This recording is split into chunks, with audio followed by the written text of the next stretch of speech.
charge myself to you. What's up and welcome back to a brand new video. It is a Thursday here in Stockholm. It's a beautiful, beautiful winter day. My hair looks like it's very messy, but that is what it is. You see? Oof, we got it. Spring is coming. Now, if you're new to this channel, you may not know that these palm bags, these ones, are one of my projects. So I've designed, developed and brought these to market, and now they're in resellers a little bit across the world. And we just got an order for 20 of these bags, so I thought let me show you what the process of getting an order, confirming the order, invoicing the order and shipping it out looks like. Let's get to the computer. Purchase order will look like. So we have, first of all, we have the 32 liter version, then we have the 17 liter, so they're asking for one of each bag. We have a price of 40 euros for the smaller and 44.5 for the larger one. So what we need to do now is send an order confirmation to them. So we're gonna take, so to say, send an order confirmation here. We're gonna copy this email. We're gonna head over to our ERP system and we're gonna write down the customer that is this. So we're gonna say Palmu 31. Oh, it's actually 32 liter. I need to change that. So we're taking 10 of those, and then we're taking Palmu of the 17 one. Yes, and we're taking 10 of those. Boom. We're changing the language to English, and we're also changing the currency to euros. So that is 44.87 and then 40. Like so, we're getting that 849, probably the same as they had. 44.47 it is. That's the price. Don't even know my own pricing. And then it runs it to 845. So that's around $1,000 an order. Pretty standard sized one, but a good order nonetheless. So we're gonna then say send to them. Please find the order attached. Like so. And then we send that out. So what they get for this is, let me show you. They get a paper that looks like this. You've received an order confirmation from Palmu for this number of bags, and we're delivering it now. So it's shipping today. So after that's done, we can go to create invoice, which is over there. And we're gonna take the exact same thing. We're gonna use English again, and we're gonna add a shipping line because we gotta charge them for shipping too. And that's gonna be 15 euros. So 860 euros in total is what they're gonna pay. And we're gonna say, all right, we need to pick without that, and euros correct. We're gonna press send, hire, just shipping over the Palmy bags. They should be with you in a few days. Send. We need to change the invoicing date. There we go, so that we invoiced in 2025 and not 2024 because that period is closed. So what they will then have received is one of these invoices. I'll show you. It looks like this, an invoice, 860 euros for a couple of bags. And now we're gonna go to make it a delivery note, and we have a delivery note that looks like this, saying this is how much we ship. And then we're gonna print 2 of those, 3 of those actually. Boom, and let's head to the printer. And what we'll have now is these printed order confirmations and delivery notes that we're gonna ship out. So one of these bags, or one of these boxes, sorry, has 10 bags. So the next step after this is to take 2 of these boxes from the inventory, and then we package the delivery note like so. We put that into one of these little plastic pockets that looks like that. And then after that, we remove that, and this is some glue on the other side, and attach it to the box so that they can see that this is what's being delivered. Rinse and repeat for the second bag. What we then do is we come over to this computer here and we input all of the details. Inputting the measurements of the package. We're also going to send them an SMS. We input the details. We're not going to send them a text, sorry. We input the details and then we press pay for shipping. We book a pickup so that people come here to pick up the stuff. Create. And then after that, we download the shipping label. We print that shipping label. And that'll come out here.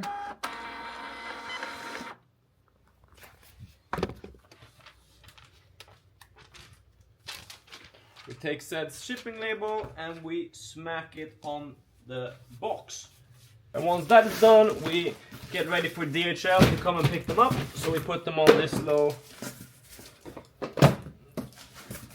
table so that DHL then can come pick these bad boys up. And that is pretty much the entire process of what it's like getting an order, creating the invoicing, etc., shipping it out. And then the way it's set up is that all of the bookkeeping and accounting is all taken care of automatically. So that's pretty smooth. By the way, what do you think about my girlfriend's art that she made over here? If anyone's looking to buy, hit me up or hit her up. I'll take commission though. So that is how that is done. Now we're gonna get working on some SEO for ARB Safe, which is the store that we're in, which is, if you're new here again, is another business that I run, which is selling gear, so carabiners, harnesses, ropes, etc. to people who climb trees. So we're gonna get to some SEO, and then we'll see what we get up to in the evening. All these pills.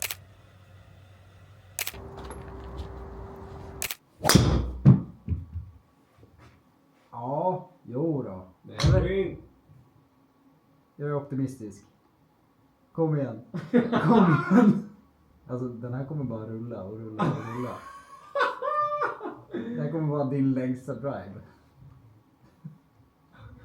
Vad fan? Eller jo, det spelar egentligen ingen roll. Kommer den höger om staketet så är det också fine, tror jag. Tror du? Jag tror typ det. Den stannar där. 321 meter! Det är kul att du har den på film. Faktiskt. Jag mullade den. Jaha, det hade varit helt sjukt om den hade rullat hela vägen. Sjukt kaxigt. Out of bounds förvisso, men 321 meter. Det är liksom, det är ingen på tåren som slår det. Där ja. Ja, verkligen. Dammar upp en 350 meters drive. Nej, det var lightweight.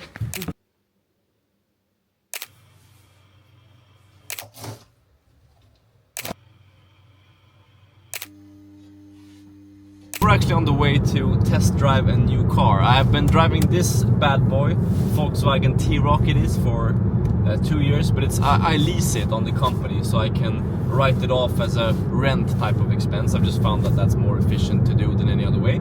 There's a couple of different ways to lease a car, but you can also own it. But with this financial leasing, it's called, you literally just rent it and you write off the entire cost as an expense on the company. So that's quite efficient. But it expires end of April, and apparently you need to be a little bit ahead with how you do this. So if I want a car end of April, I actually should have looked in December already. But I'm a little bit late, as we typically are. So we're now actually on the way to Kia to test drive a Kia EV3. And I don't know if Kia is a little bit of, you know, like a maybe bleep that maybe. If it's not the most masculine car, but they have one that looks very sick. So we're gonna see if it feels as good to drive as it does in terms of looks. So let's get to that and check that out, and then we're gonna see what we get up to in the evening, if that's coding or if that's a couple of meetings or whatever. We take it as it comes, but first of all, let's check the car. We're out here test driving. This shit's electric. I don't know, they say this is the future. I don't know if I believe in it, but I just thought it was it looked pretty nice, the car in and of itself. Feels pretty good. I think we're gonna see if we can get a good deal on this one, and if we can, we're gonna sign some lease papers and get it done with.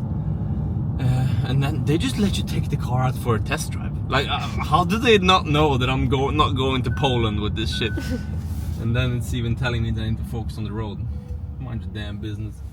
So yeah, it feels pretty good. Feels very smooth. It's very nice, you know. Got that new car smell, new car feel as well, which is always a nice feature. So yeah, I think we're getting it.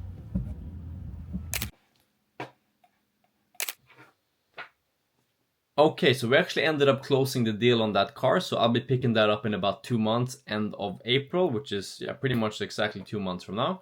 Exciting times. It was so smooth to ride. I really liked it, so it will be very exciting to get a hold of that. I've spent the evening now, or the last couple of hours of the evening, coding, and I'm still working on this ARB Safe app. So ARB Safe is an app that we're going to be using for risk assessments and job planning for tree work, and then also any other type of, you know, work at height where you need to do risk assessment, etc. If you've been following this channel for a little while, you know that I had an app called arbster.io that I built a couple of years ago for just that, for arborist job planning. It was a pretty decent app. It wasn't the best of the best, but it was definitely better than what was out there.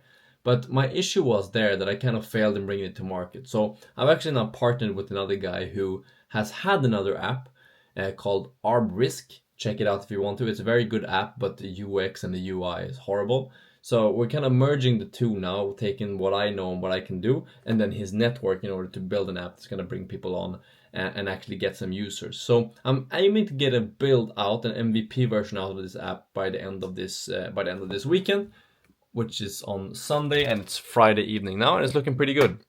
As you can see, you can see your jobs, you can get an overview of the job, you can slide to check into the job, you can get chats for different things, you can see your different organizations, you can see who's a part of it, you can see people's medical cards, for instance. So that's very, very good. But now it's around 9 o'clock and we're gonna call it a night there for Friday evening. We're gonna spend some time and just chill, do whatever, and then get back to it tomorrow on the weekend. Han tittar alltid sådär på mig när jag frågar.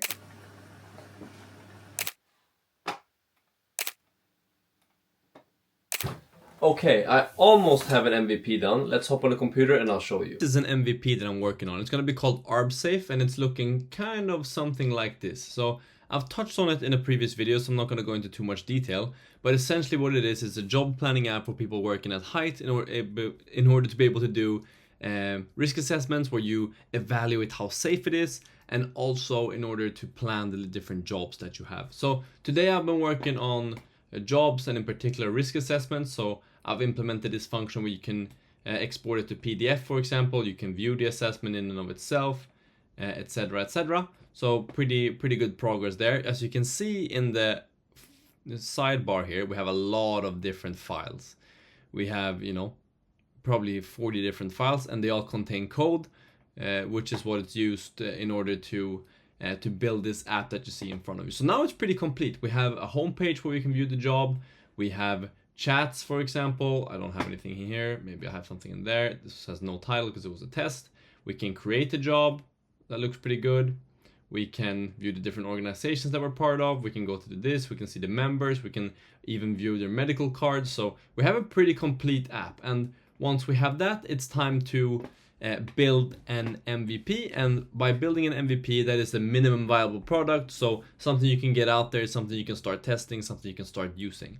And to do this on iOS, we're gonna open this folder, and we're gonna open it in Xcode, which is the iOS folder. So this is something that is generated in a Flutter app.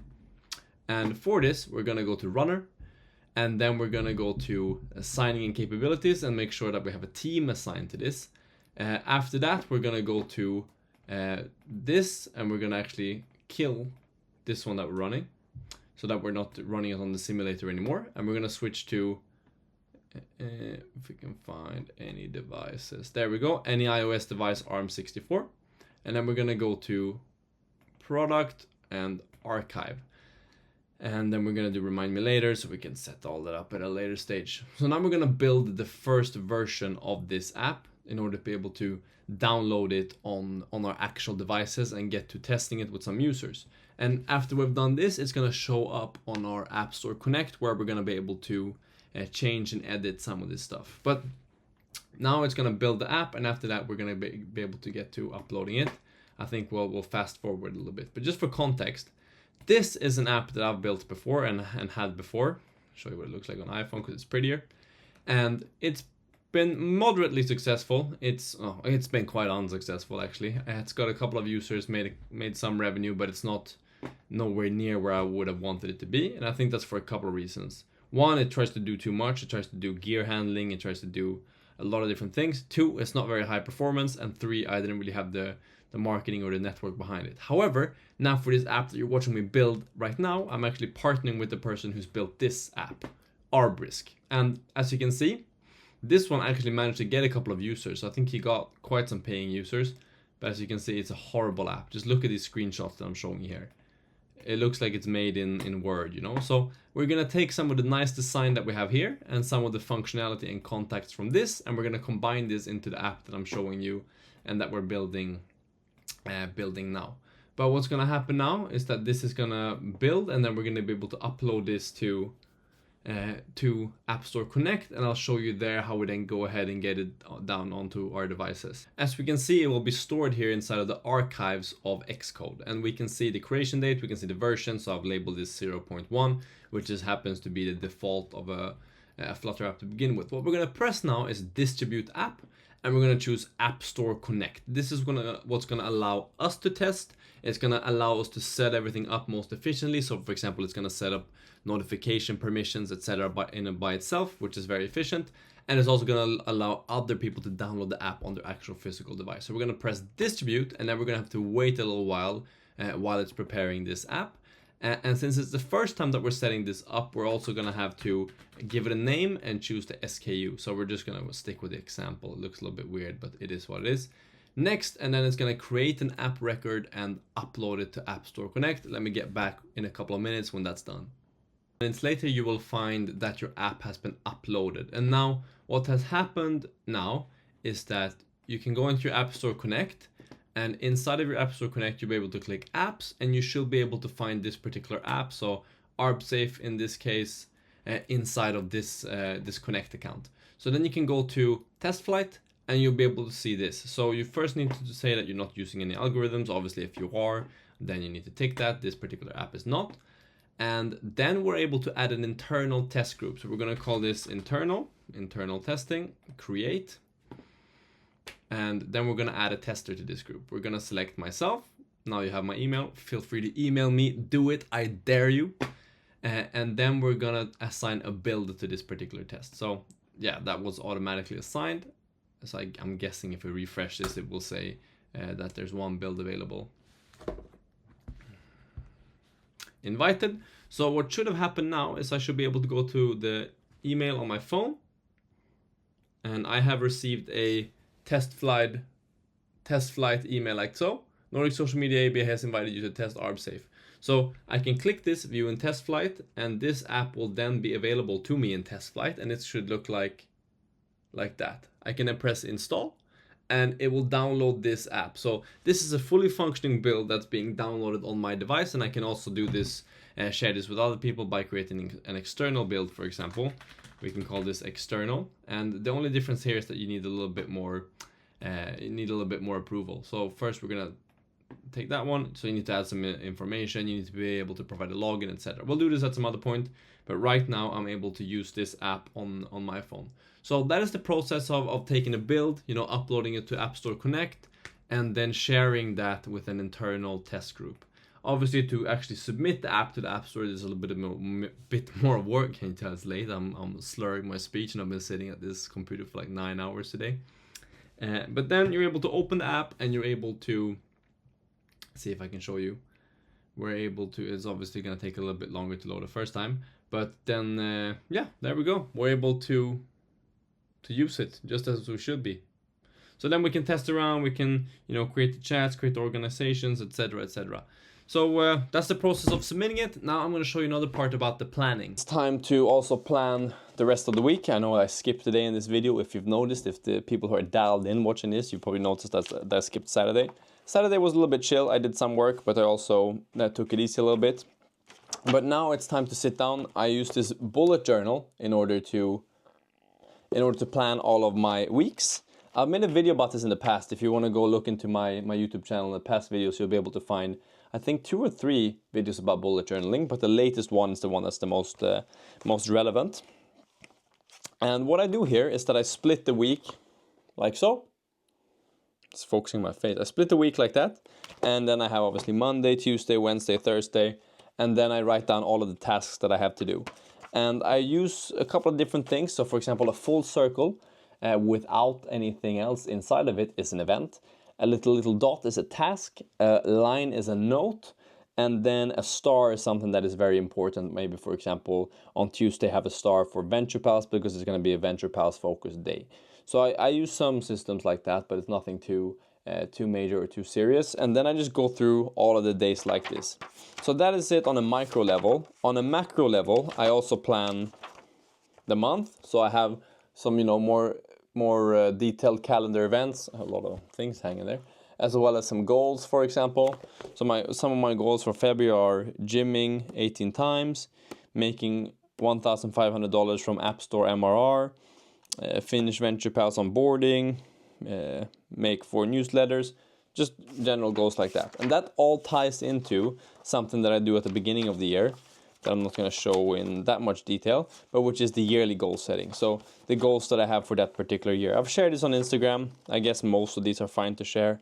But so I put up my yearly goals, and then the thought is that all of the monthly goals that you have connect to those yearly goals. And then all of those weekly tasks that you do should in some way connect to those monthly goals. And then you get that flow where you're not just doing stuff for the sake of doing stuff. Obviously there will be some of that too, but you're planning your week according to your monthly goals, which are set based on your yearly goals. And when you set your yearly goals, obviously you have your longer term goals in consideration as well. So it kind of flows down, and you're doing stuff that's directly going to impact your longer term goals, but you're acting in the short run. And I talk a lot about this, but it's the principle of having, confidence in the macro, in that everything that you do now and everything that you're working on now could take years to play out. It could be 5, 6, 10, 15, 20 years before you see results of the stuff you do today. You need to be patient in the macro. In the long term, you need to be patient. However, micro patience means that in the micro, in the short term, so today, tomorrow, next week, next month, you're doing as much as you can and everything that you can in order to ensure that those long-term results are as you wish them to be. So that is kind of my philosophy in regards to planning. I'm going to finish that out now. Then we're going to head to bed. It's a little past 11 o'clock, so it's late. But we're also going to finish the YouTube video there. So if you like this type of content, feel free to subscribe. It's completely free of charge. It's a bargain. And also leave a comment down below if you have any questions, any thoughts, if you want to share anything, if you're on your own app development, entrepreneurial, whatever journey, let me know. And I'll see you in the next video. Peace.